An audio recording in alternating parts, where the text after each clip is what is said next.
Terus apalagi kok ketika Nabi wafat yang tersisa jumlah sahabat, ya nggak akan ketemu sih tepatnya berapa karena waktu itu nggak ada sensus, ya. Tapi beberapa imam menyebutkan pendapat mereka masing-masing. Salah satunya disatukan dalam kitabnya Syekh Dr. Munir Ghotban Tarbiyatu Qiyadiyah, mengutip beberapa pendapat imam seperti misalkan Imam Abu Nuaim Al-Asfahani, penulis kitab Hilyatul Auliya, atau Imam As-Suyuti, bahwa jumlah sahabat itu kalau di rata-rata sekitar 120.000 sahabat. 120.000. Yang bahkan beliau menambahkan 2.000 dari 120.000 itu mereka adalah orang-orang yang punya kemampuan kepemimpinan skala internasional.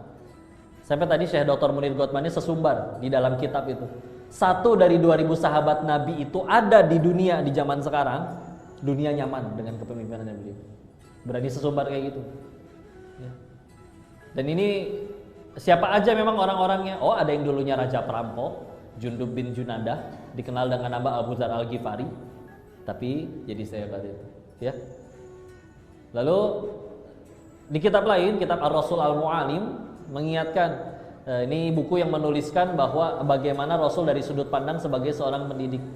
Nah, musannifnya bilang, kalau Nabi tidak punya mukjizat lain, bahkan kalau Al-Quran gak turun ke Nabi, dan yang ada pada diri Nabi cuma menghasilkan 120.000 orang itu tadi, maka beliau menyebutkan itu tetap layak menobatkan beliau sebagai sebaik-baiknya Nabi.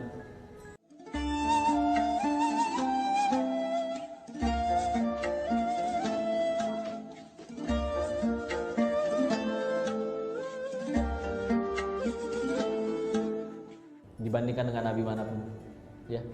Karena bukan satu sahabat masuk ke satu negeri, sahabatnya terpengaruh negeri yang baru, bukan.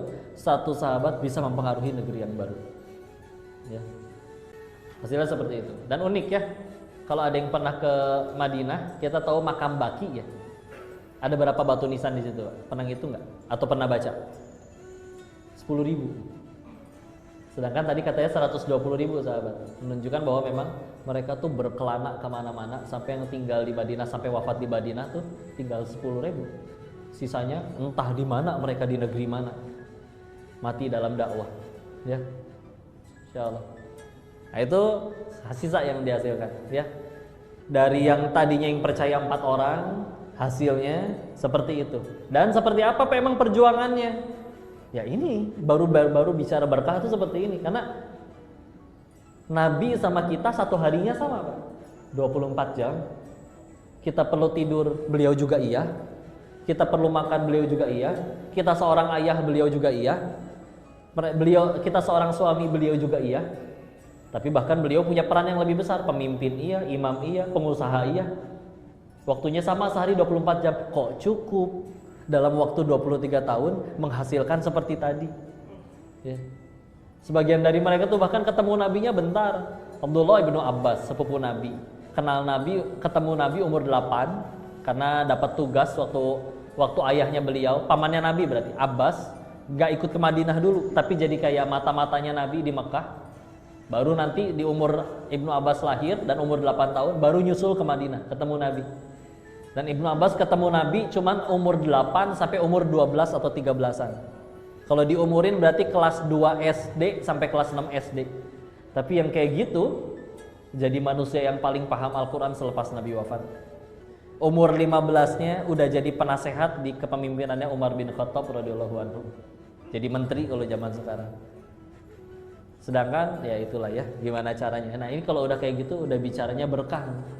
Karena kadang yang kurang dari kitanya, soalnya kita kadang lebih pentingin nominal, bukan berkahnya. Makanya itulah yang bikin yang korupsi masih nggak bahagia juga. Karena nominal mereka punya, tapi ya berkahnya nggak ada.